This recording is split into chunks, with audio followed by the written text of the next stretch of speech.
Welcome to this virtual class in English. Today's topic is 3 questions by C. Rajgopalacharya. Before we begin the lesson, let us know something about the author. Who was C. Rajgopalacharya? He was an Indian lawyer, an independence activist. What do you mean by independence activist? That is, he was active in the national struggle for India's freedom. Politician, writer, and a very able statesman. He was Minister for Home Affairs of Indian Union for the period 1947 to 48. He was also the first Governor General of Free India. That is, between 1948 and 50, he was the first Governor General of Free India. Governor of West Bengal, 1952, leader of Indian National Congress, premier of the Madras Presidency between 1952 to 54. See, we find that he was a very able statesman, besides being a very prolific and talented writer. So this is briefly about C. Rajgopalacharya, and besides that, some more information is there. He was recipient also of the Bharat Ratna, India's highest civilian order, and he was nicknamed Mongo of Salem. Salem is a place in Tamil Nadu. He won the Sahitya Academy Award in 1958 for works in Tamil language, and he was also the founder, one of the founders of Bharati Vidya Bhavan. Now, Bharati Vidya Bhavan is an education and cultural organization. Yes, so he was also one of the founder members. So this in brief is about C. Rajgopalacharya, a very talented statesman. Yes, personality. Anyway, now we start with the lesson.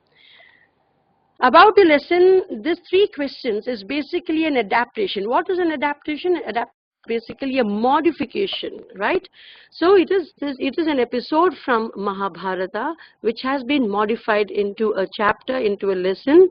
Yes, this particular adaptation is an episode from the Mahabharata, and it was during the exile, yes, of the Pandavas. The Pandavas, we all know, had spent about 13 years in exile. Why? They were sent by their cousins, Kauravas, yes, into exile.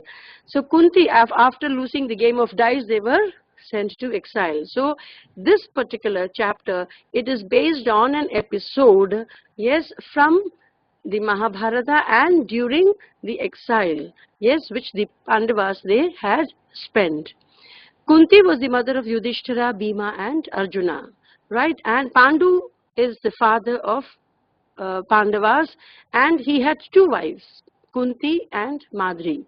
Kunti's sons were Yudhishthira, Bhima, and Arjuna, and Madri's sons were Nakula and Sahadeva.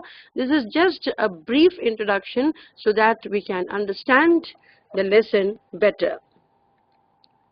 Now we begin with the lesson.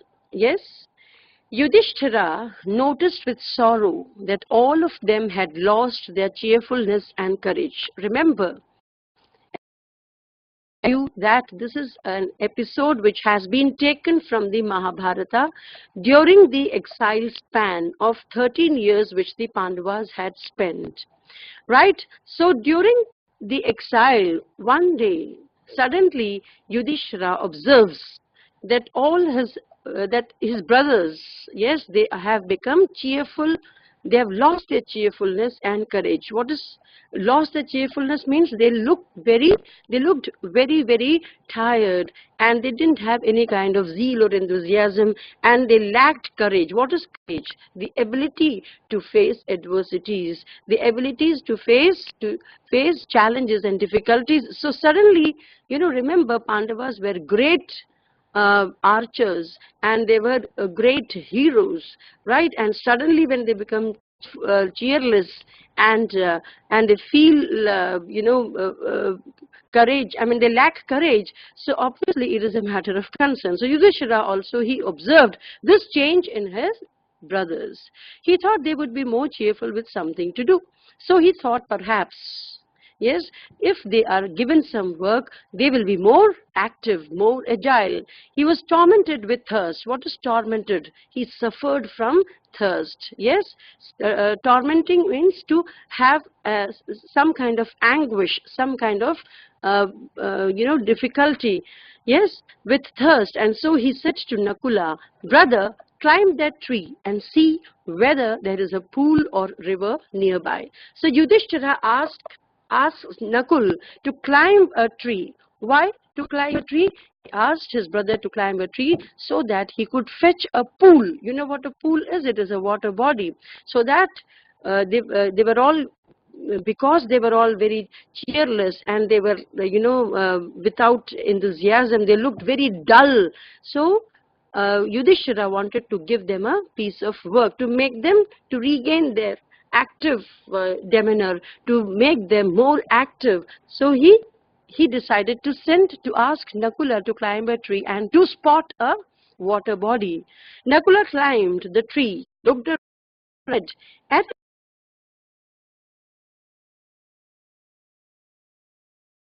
is obeying his brother's orders. He climbs the tree and he looks around. And when he looks around, what does he see? He finds a pool. And a pool, yes, which had water plants, which had aquatic plants, and there were cranes. You know what cranes are? Cranes are basically birds. Yes, I have described in the glossary what a crane is. It is a bird with long legs and a very long neck.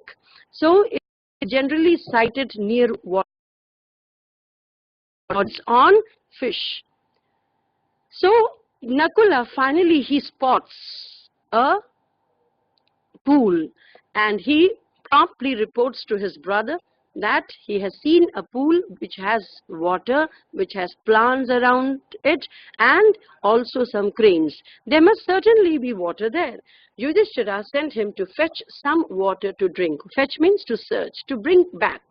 So Yudhishthira had asked Nakula to go and fetch some water for all of them. See, these are some of the terms which has featured in the passage: cheerfulness, courage, tormented, crane, fetch. Now Nakula was glad when he got to the place and saw there was a pool. So finally Nakula, he reaches the place. He spots the pool and he finally reaches the place. Why does he reach the place? He reaches the place to fetch some water for his brothers. He was very thirsty himself. Now obviously they were all very thirsty. Yes, so Nakula also was very thirsty, and so he decided that first work he has to done is to quench his thirst. What is quench? Means to satisfy. Yes, to quench his thirst first before taking water in his quiver. What is a quiver? Quiver is generally, it is a container, it is a case in which arrows are kept. You must have seen archers. They have a quiver at the back, on their back, yes, which carries the arrows. So he decided to bring some water in the quiver. But before he did that, he decided to quench his thirst first. But no sooner did he dip his hand in the transparent water than he heard a voice which said, "Do not be rash." So the moment he was about to dip his hands to have a handful draught of इसमें एक ही बार में जब हम glass से पीते हैं, that is called draught. So he decided to have, he cupped his hands and dipped that cupped hands to collect some water in his hands so that he could have the first draught of water. Yes, there was a ethereal voice, एक Akashvani. Ethereal voice को किसको क्या कहते हैं? Akashvani. So there was a invisible voice. That ethereal voice is invisible voice. What did it say? "Do not be rash. This pool belongs to me." He says, don't be. That voice said, not to be fast. Rash means not to be fast. Be calm. Be slow. And then he said that this pool belongs to me. Yes, the pool belonged to that invisible voice. "O son of Madri." Now you will wonder how that voice knew who Nakula was. Yes, that voice, that ethereal voice, that invisible voice knew who Nakula was, and so he promptly addresses Nakula as the son of Madri. Answer my questions and then drink the water. So he instructed Nakula to first listen to his questions and then to drink the water, not to be rash, to pay heed to his questions. Heed means to pay attention to his questions, to respond to his questions, and then drink the water. Now, what are the terms which featured in the passage? Let us have a glance through it. Transparent, quenching, quiver, rash. So Nakula was surprised, but carried away by intense thirst. Now Nakula, why is he surprised? Because he's surprised because he has heard an invisible voice, and this invisible voice knows his and it knows his identity so well that he is addressed as son of Madri, and so he is surprised. But carried away by intense thirst. What is intense thirst? I told you at the outset how Yudhishthira was tormented by thirst. So Nakula also undergoes the same torment, the same intensity of thirst. And heedless of the warning, he drank the water. So he paid no attention to the instructions of the invisible voice. He rashly, means what is rash? To act without a thought. So he very rashly, without paying any heed to the warning of the invisible voice, he drinks the water. Why? Because he was tormented by intense thirst. So he wanted to quench his thirst. And so to quench his thirst, he just was unmindful. He paid no heed to the words of the invisible voice. So what happened? At once, overcome by irresistible drowsiness, he fell down to all appearance dead. See, what is the consequence of this rashness? He was forewarned by the invisible voice not to drink the water, but paying no heed to the words of that invisible voice, Nakula, he drinks the water. So he disobeys the invisible voice and he drinks the water, and what happens? Irresistible drowsiness. So a kind of sleep overpowers him. He feels paralyzed. He feels, he drops to all appearance dead, means he looked lifeless. He was not moving. His lips were not moving. He was not breathing. So obviously he appeared lifeless. So uska matlab yahi hai, to all appearance dead means he looked as though he was lifeless.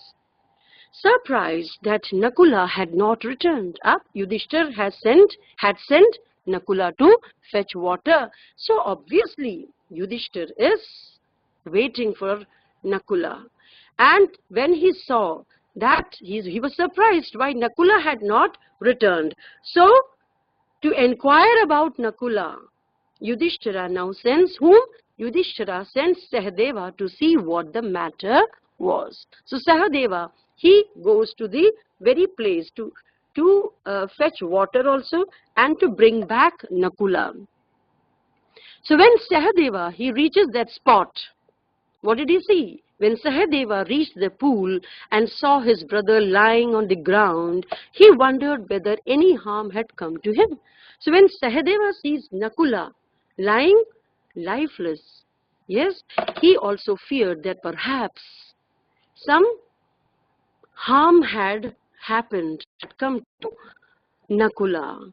But what did he do? Now some of the terms which has appeared in the passage: surprised, intense, heedless, overcome, irresistible, wondered. So all these terms have been explained in the glossary. The next passage, the next paragraph. But before looking into the matter further, rushed irresistibly to the water to quench his burning thirst. Sahadeva also was afflicted by the same by the same problem. What was that problem? He was also tormented by burning thirst, intense thirst. See, these are the expressions which have been used to show, yes, their, the difficulty in which they were placed. So irresistible. So the thirst was so irresistible. It was so burning. It was intense thirst. Sahadeva, he also could not resist the burning thirst. And again the voice spoke. The invisible voice spoke. What did it speak? The voice was heard again. Oh Sahadeva, this is my pool. And then only may you quench your thirst. So this is the instruction that Sahadeva receives from the invisible voice. What? This is my pool.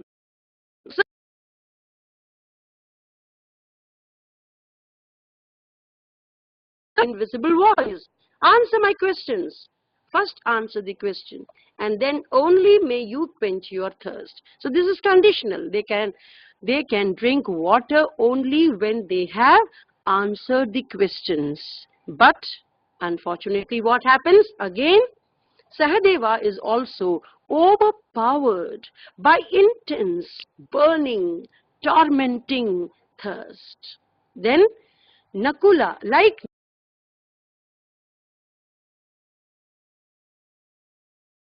voice, and the way he had drunk the water. Yes, Sahadeva also rushed to the water. He paid no heed to the exhortations, yes, the advice of the invisible voice. He drank the water and at once dropped down, drowned. So what happened? Down hai, drown likha hai. It has been misspelled here. It's a mistake. It may be read as dropped down instead of drown. So the moment Sahadeva, he drank the water, yes, drowsiness overpowered him, also unconscious, and he lies there lifeless. He drops down. Now some of the terms which has appeared in the paragraph: rushed, irresistibly, drowsiness, burning, warning. The next para. Yudhishthira sent Arjun to see whether the brothers had met with any danger. Now Yudhishthira's anxiety is growing and growing. Why? Two brothers have gone and they have not returned. So he is very, very upset. He is anxious. Yes, he doesn't know what has happened, what has stopped them from returning. So present now was a very valorous archer. Yes, we all know how heroic and valorous he has been. Yudhishthira sent Arjuna to see whether the brothers had met with any danger. Because they were in exile, so all kinds of fears, they surge within Yudhishthira. They are afraid perhaps some enemies have played some mischief on his brothers. Now presently, he sends Arjuna to see whether the brothers have met with any danger. And he also tells him to bring water, because Yudhishthira is also suffering, yes, from burning and intense thirst. Arjuna went swiftly. What do you mean by swiftly? He went at a speed. Their brothers were very obedient to their elder brother. He saw both his brothers lying dead near the pool. So when Arjuna reaches the pool, reaches that spot, yes, what does he see? He sees that Nakula and Sahadeva are lying unconscious. Yes, they were lying. He was so shocked at this sight. Some lurking foe. What do you mean by a lurking? Lurking means somebody in waiting. So he says foe means enemy. So he felt, first thought that came to him was, perhaps it is a ploy. It is a game by some foe, by some enemy. That enemy must have this condition. Perhaps some wreaked some revenge. So he was shocked at the sight and felt they must have been killed by some lurking foe. So they look lifeless and hence they appear dead, right? So what are the terms that appear here in the paragraph? Swiftly, that is moving very quickly. Shocked. Lurking foe. I told you what a lurking foe is. An enemy waiting secretly, right? Now, next para. Though heartbroken with grief and burning with the desire for revenge. So, Arjuna is... What do you mean by heartbroken? We are heartbroken when we are very sad. When something, some irreparable loss happens to us, we are heartbroken, right? So with grief, yes, he is heartbroken with grief. What is the grief that he suffers? That is the loss of his two brothers. He sees his two brothers lying lifeless and burning with the desire for revenge. So there is a feeling of revenge that surges within him. Within whom? Within Arjuna. He wants to wreak revenge on these, on his enemies who have, yes, caused this harm to his brothers. He felt all feelings submerged in a monstrous thirst. But in spite of this grief, in spite of his resolve to wreak revenge, yes, he is assailed. Assailed matlab, he is overpowered, right? He is overpowered by a irresistible, monstrous thirst. They get thirst, then intense thirst, then now you find monstrous thirst. What is a monster? Monster means a giant, a huge, a demon. So thirst is seen here, it has been personified as a monster. There is monstrous thirst, means he was feeling intense thirst. Yes, despite the fact that he was overcome with a desire for revenge. He is fuming, right? He is fuming. He is full of anger. Why is he full of anger? He is full of anger because, yes, some enemy, some invisible enemy, secret, lurking foe has caused harm to his brother, and so he cannot. His brothers lying lifeless and helpless. So, but the monstrous thirst, yes, that deters him from, yes, that deters him from, sorry, it doesn't deter, it impels him, sorry. Impel means to push him. He is impelled to the fatal pool. Why is it called a fatal pool? Fatal is something which causes death. We say fatal accident. Yes, any accident that in which the victim succumbs. Death ho jata hai victim ka, so that is called a fatal accident. Now here it is a fatal pool. Why? Because this pool, drinking the water of this pool, yes, Nakula and Sahadeva, they have dropped dead. They have, to all appearances, dead. Yes, matlab, they are lying lifeless. So that is called, that is why it is called fatal pool. Whoever drinks the water drops dead. Again a voice was heard. Again that invisible voice is heard. And what did the voice presently say? Answer my question before you drink the water. Again the same exhortation, the same advice, the same word of caution to Arjuna.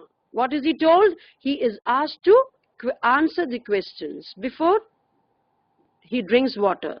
See, the voice, it doesn't, it is not that it will not allow to, it allows to drink water, but then it is conditional. First they have to answer the questions and then they should drink the water. He again reaffirms, this pool is mine. If you disobey me, you will follow your brothers. And again, this word of caution is given to Arjuna, that if he fails to obey his words, if he fails to pay heed to his words, yes, Arjuna will also suffer the same consequence which his brothers have suffered. What is the consequence they have suffered? They have fallen lifeless. They have fallen dead on the pool. Anyway, some of the terms, yes, submerged, monstrous, impelled, fatal pool, disobey. The next para, Arjuna's anger grew no bounds. He cried, "Who are you? Come and stand up to me and I will kill you." Now Arjuna is fumigating. Right? He was fumigating with anger. Why? Because he has been such a valorous archer and no enemy has been a match, yes, for him. And he is not able to locate the voice. It's an invisible voice and that makes him more miserable. See, figure the invisible voice out, he would have definitely killed him then and there. So he, out of desperation, he asked, he cried, "Who are you? Come and stand up to me and I will kill you." And he shot keen-edged arrows in the direction of the voice. So immediately what did he do? He sent a few arrows, pointed arrows, like keen-edged arrows. It means very pointed arrows in the direction of the voice with the intention of killing the voice. The invisible began being laughed in scorn. So what was the response from the invisible voice? It had a hearty laugh. It laughed in scorn. In scorn, contempt. Fun of Arjuna and said, "Your arrows do but wound the air. So the arrows which you are sending will not harm me. It will only wound the air." What is wound? To cause some harm to, the physical harm is called a wound. So the invisible voice tells Arjuna that his arrows will never ever harm him, but it will only harm the air. Answer my questions and then you can quench your thirst. So this is the condition. Again the invisible voice places before Arjuna. What is it? That he has to answer the questions which the invisible voice will put to him. If you drink the water without doing so, you will die. So in Arjuna also will not be spared if he fails to answer, if he fails to obey the invisible voice. Yes, he will also drop down lifeless like his brothers Nakula and Sahadeva. Yes, what are the terms which we have come across in the para? Bounds, keen-edged, invisible, scorn, wound, etc. Greatly vexed. What do you mean by vexed? He was irritated, confused. Vexed means Arjuna is completely confused. Yes, why is he confused? Because he cannot figure out the invisible voice. He finds himself so helpless. He sends his arrows, but the arrows also are scorned at by the invisible voice, saying that it will only injure the air. It won't harm the invisible voice. So he is greatly vexed. Means he is confused and he is full of anger. Arjuna made up his mind to seek out and grapple with this elusive foe. So he made up his mind. He resolves. What does he resolve to? He resolves to seek out. Seek out means to find, to search. And grapple. Grapple means to hold it. Trying to hold him firmly. But how can he hold him firmly? He cannot see the invisible voice. The voice which he hears, it doesn't have a form. He is not able to locate the entity. Elusive foe. Elusive foe means they have given you the difficult to find, difficult to define, difficult to achieve. So he is an elusive foe. Because what sort of a foe he is? Foe means enemy. What sort of an enemy he is? Yes, he is difficult to figure out. He is difficult to be seen. So unless you see an object, how will you act on it? But first he had to quench his terrible thirst. See, burning thirst, intense thirst, monstrous thirst, and presently terrible thirst. These are the adjectives which have been used here. So Arjuna also, he is also tormented. He also suffers from terrible thirst. Yes. First, so he has decided to kill that invisible lurking foe. Right, but before he kills that invisible lurking foe, Arjuna decides to kill the first enemy. Who is the first enemy now? As of now, the first enemy is his thirst. So he wants to overcome that thirst, because unless he quenches his thirst, unless he overcomes his thirst, he will not have the strength to fight the enemy. So he drank the water and also fell down. So Arjuna also falls down. Next, what happens? Yes, the terms which have figured in the para: scorn, vexed, grapple, elusive. After anxious waiting, Yudhishthira turned to Bhima. Now Nakul was sent, he did not return. Sahadev was sent, he has not returned. Arjuna also has been, he has also fallen dead there. After that, who is now sent? Yudhishthira turned to Bhima. Dear brother, Arjuna, the great hero, has not returned. Some terrible must have happened to us are bad. So Yudhishthira tells Bhima that something evil has befell his brothers. Something happened to us, and our stars are bad. Means, what do you mean by stars are bad? That because of their misfortune, yes, because of their bad times, yes, his brothers must have fallen to some kind of, they are in some kind of difficulty. Be quick about.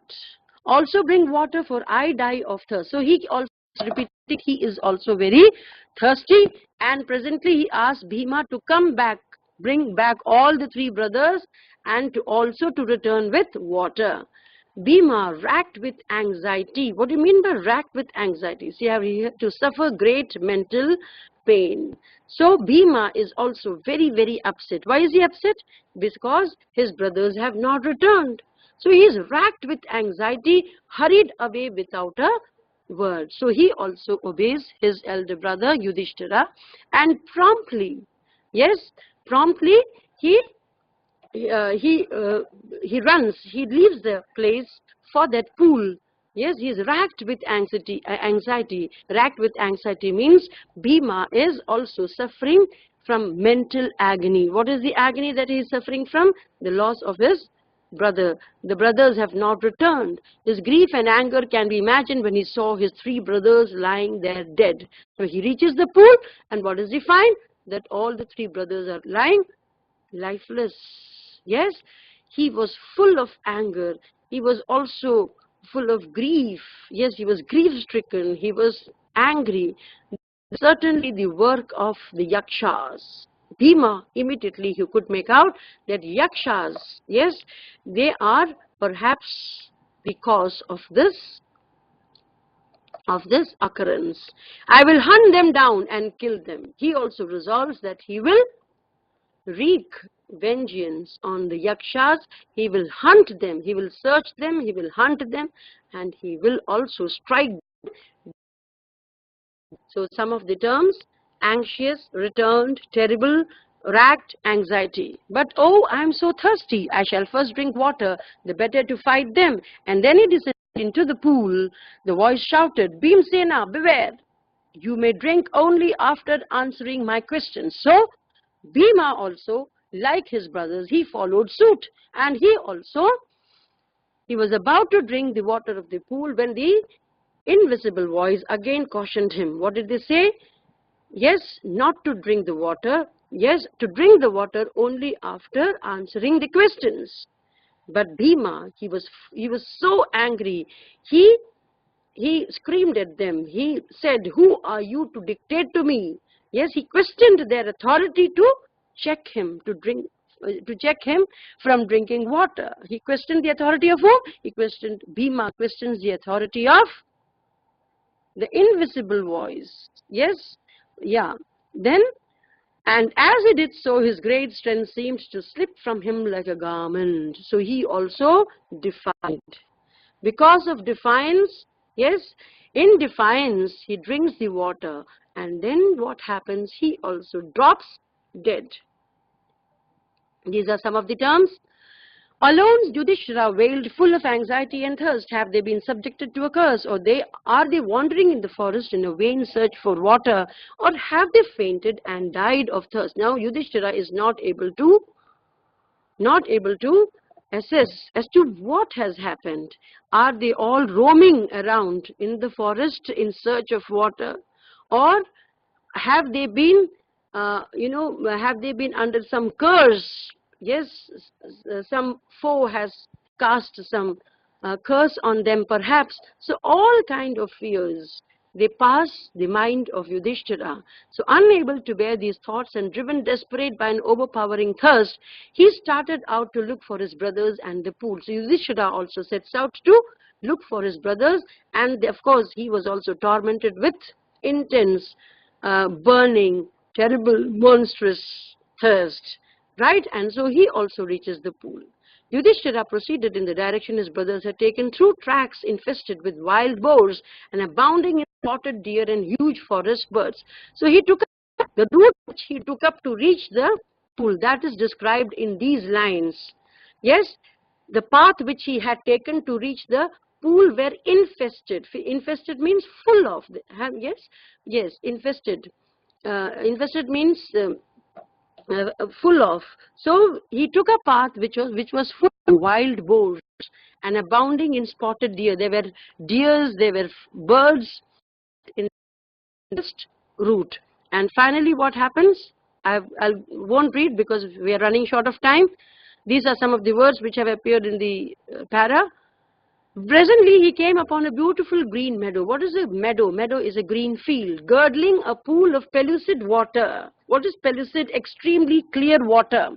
Yes, pellucid water उसको कहते हैं, बिल्कुल निर्मल जो पानी की धार बह रही है उसको कहा गया है pellucid water, pool of pellucid water, girdling. Girdling means which is surrounded. Yes, nectar to his eyes. So when the moment he saw water, yes, he felt as though he felt an intense thirst for water, and it appeared like nectar. But when he saw his brothers lying like sacred flagpole pell-mell after a festival. So this is a simile which has been used. The bodies of Nakula, Sahadev, Arjun, Bhima, they are lying on the pool, yes, on the banks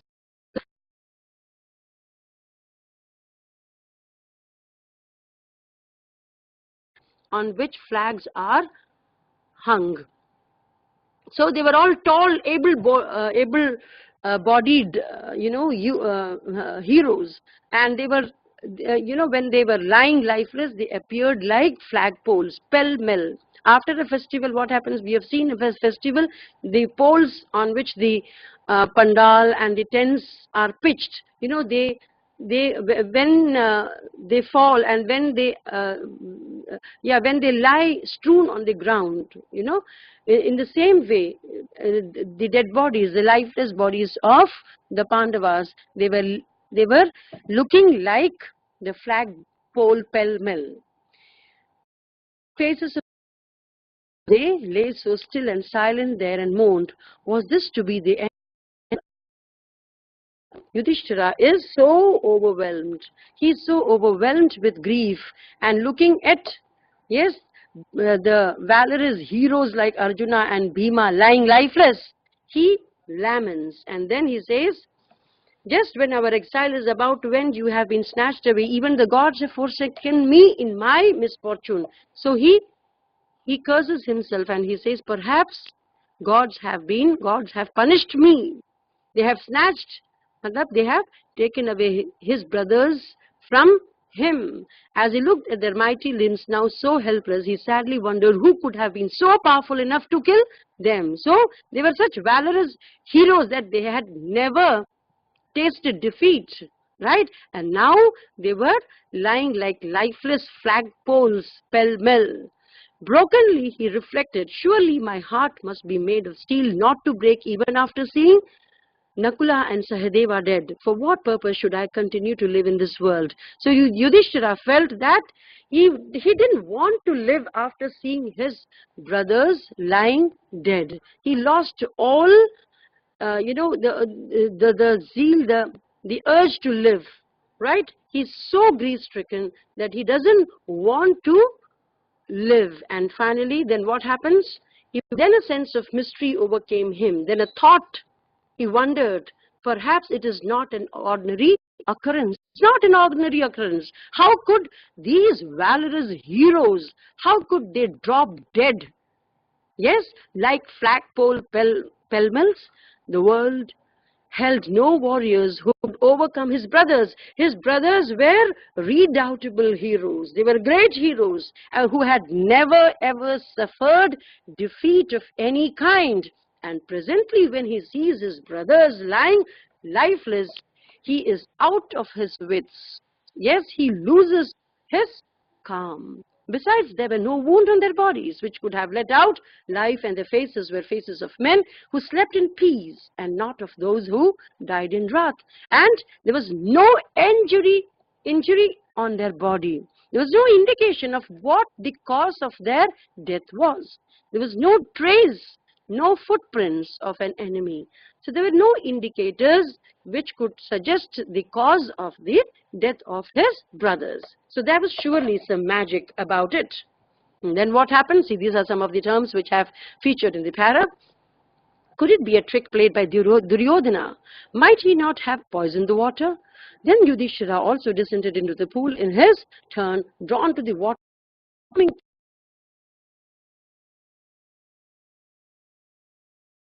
thirst, burning thirst, consuming thirst, and he also was about to drink water when he hears the same invisible voice. What does the voice say? Your brothers died because they did not heed my words. Do not follow them. Answer my questions first and then quench your thirst. So he is also given the same exhortation. He is also asked to do what his brothers were asked. What were they asked? To answer the invisible questions before they drink. Yudhishthira also, what does he do? The pool is mine. The voice continues. Yudhishthira knew that these could be none other than the words of Yaksha. So Bhima also has recognized the voice. It was the voice of Yaksha, and Yudhishthira also has recognized the voice, and he knows now, he could easily identify the voice, and that it was the voice of a Yaksha. He saw a possible way of redeeming the situation. See, Yudhishthira was a very sensible man. He immediately resolved that first he must save this situation. Redeeming means to save the situation, to improve the situation. Because if he also falls dead, all will be dead. So he has to find a solution to this. He said to the bodiless voice, please ask your questions. Voice put one after another. So Yudhishthira promptly asked the invisible voice to pose the questions, and he began to answer. What was the first question? The Yaksha asked, what makes sun shine every day? Yudhishthira replied, the power of Brahman. Yes, we all see sun. Yes, there is an invisible power which makes the sun to appear, which makes everything move in nature. So Yudhishthira, yes, he alludes to that power as Brahman. The Yaksha asked, what rescues man in danger? Yes, we all come across danger, we all face danger. But how to get out of danger? Can man save himself from any kind of danger? Yudhishthira replied, courage is man's salvation in danger. Yes, what is courage? The ability to confront adversity, difficulty, facing adversities, challenges, yes, difficulties, adversities with courage, without fear. The Yaksha asked, by the study of which science does man become wise? So Yaksha asked, which science will make man wise? Yudhishthira replied, not by studying any shastras. By studying scriptures, man doesn't become a scholar. It is by association with great in wisdom that he gets wisdom. See, this is the importance of company. Association is very important. With whom you have friends. The worth of a man is decided Yes, yes, it is the company which decides the worth of a man. So wisdom comes to those people who keep good company. Yes.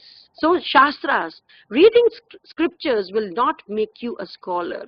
Having good company. Now company can be of many types. It can be people. It can be books, right? And many other things. Your association with things and people, the kind of association that you keep, that decides your wisdom, right? Next, these are some of the terms. The Yaksha asks, what is more nobly sustaining than the earth? There is something which is more glorious, more substantive than earth. Yudhishthira replied, the mother who brings up the children she has borne is nobler and more sustaining than the earth. So mother is the greatest force on earth, right? Even earth is next to mother. Mother, we all have our mothers. Yes, the moment we mention mother, yes, we have a smile on her face. So that is the influence she has on her children. Why? Because of her pure, unsullied, unconditional love. She commands that respect. She commands that stature of being greater than earth. The Yaksha asked, what is higher than the sky? There is something which is higher than the sky. Yudhishthira replied, the father. Father is higher than the sky. Sky is expansive. Father's heart is also as large-hearted as the sky. He is as expansive as the sky. Yes? Yeah. The Yaksha asked, what is fleeter than wind? That is something that is faster. Fleeter means faster. Faster than wind. Yes, you know what wind is. Yes, moving air is called wind. You have been learning from your childhood, right? So there is something which is faster than wind. Yudhishthira replied, mind. Yes, in seconds we can be in America, in seconds we can be in Antarctica, we can be in space. That is the speed, that is the velocity with which mind functions. So mind is fleeter, faster than the wind. So the next, these are some of the terms. The Yaksha asked, what is more blighted than withered straw? He said, what is blighted? Blighted means, what is blighted means which damages.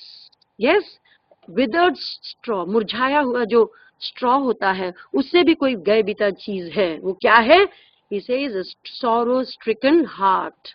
Yes, चिता और चिंता, चिंता और चिता, ये शब्द जो हैं, they are very very close. Why? Yes, sorrow stricken. Sorrow stricken means which is afflicted. Heart which is sorrow stricken, grief stricken. It is very very, it suffers a lot. It dies very fast. It withers fast. The Yaksha asks, what befriends a traveler? We all, when we go abroad, he says, who can be our friend? When you go abroad, when you go to unknown places, strange lands, strange lands, he says, Yudhishthira replied, learning. One who has knowledge, one who has good information about the place where he is visiting, about the people, the custom, the civilization, the tradition. If he is well informed about that place, he will never feel left out. He will never feel lonely. He'll always have a friend in that knowledge, in that learning. The Yaksha asked, who is the friend of those who stays at home? The wife. This is the answer that he gives. The Yaksha asked, who accompanies a man in death? Dharma, that alone accompanies the soul in its solitary journey after death. See, Alexander, when he died, he had conquered the whole world. But did he carry anything when he died with him? No, nobody carries anything, not even a fistful, not with sand, nobody takes with him, right, with him or her. So what accompanies, what goes with him when he dies? It is dharma. What is dharma? Dharma is righteousness, right conduct. Yes, that is dharma. Which is the biggest vessel? Then Yaksha asked, which is the biggest vessel? सबसे बड़ा vessel क्या है? सबसे बड़ा container क्या है? Which contains everything. So Yudhishthira, he replied, the earth is the biggest, is the greatest vessel. Why? Because it accommodates, it houses so many species, living, non-living things. So it is a house, it is home to so many objects, so many beings, so many species. So earth is the greatest vessel. Yaksha asked, what is happiness? Happiness is the result of good conduct. Yes, happiness it cannot be experienced with money, it cannot be experienced with success, it can be experienced only with good behavior.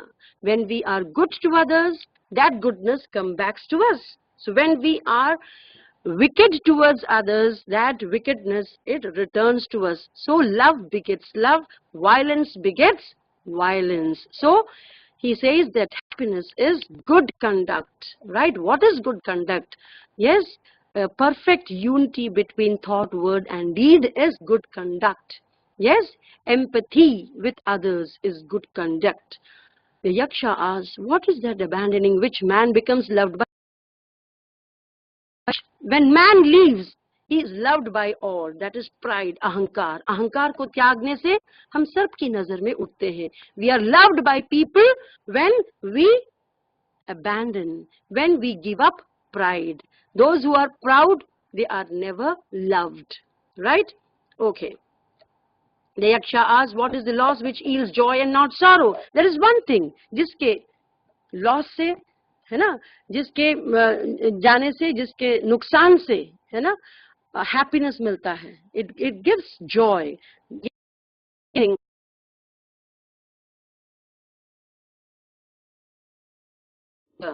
When you give up anger, yes, you enjoy happiness. You enjoy all kind of goodness, and you enjoy happiness. The Yaksha asks, what is that by giving up? Who is the richest man? The richest man is one who has less of desires. Yes, that is very important. One who is full of desire can never be happy. Why? Because he will always tormenting him. You understand? So it is only when one overcomes desire that he is able to have happiness. The Yaksha asks, what makes a man real Brahmana? So who is a real Brahmin? A Brahmin is one who does good deeds.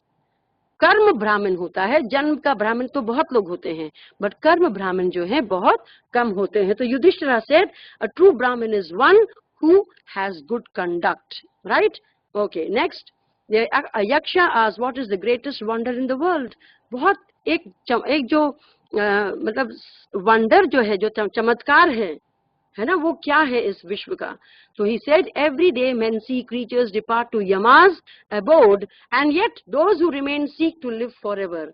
हमारे ही सामने we see many people dying, but we never believe that we also will die someday. We feel that we will live forever. We are immortal. So this is the greatest wonder, that when people see others dying, yes, they don't believe that they will also die someday. Thus the Yaksha posed many questions and Yudhishthira answered them all. In the end, the Yaksha asked, O king, one of your dead brothers can now be revived. So the Yaksha was very happy. So he wanted to reward Yudhishthira, and he wanted to acknowledge his obedience. So what did he say? That he asked Yudhishthira that he can choose one brother, yes, who will be revived back to life. What did Yudhishthira?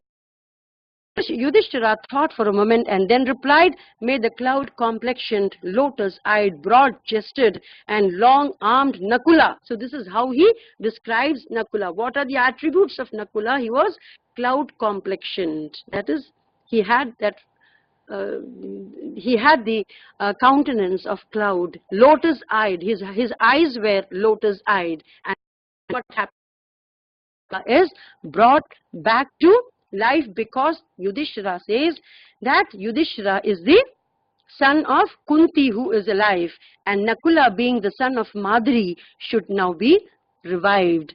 But Yaksha is very, very happy with his dharma, yes, with that decision, for his decision, yes, and then finally he rewards Yudhishthira by reviving all the other brothers. So this is the lesson that the lesson imparts, right? Okay, thank you for your attentive listening. I cannot take up your the questions. You glimpse of the questions which I have given, multiple choices questions, short answer questions, make sentences, all are giving. You can access this lecture and benefit from this. Thank you for your attentive listening. Thank you all.